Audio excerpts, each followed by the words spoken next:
Your body just decided to randomly hic. But why does it happen, and why won't it stop? Hiccups are tiny spasms in your diaphragm, the muscle that helps you breathe. When it twitches, your vocal cords snap shut, making that hic sound.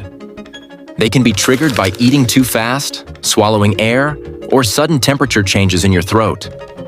Fun fact, in extreme cases, the longest recorded hiccup streak lasted 68 years.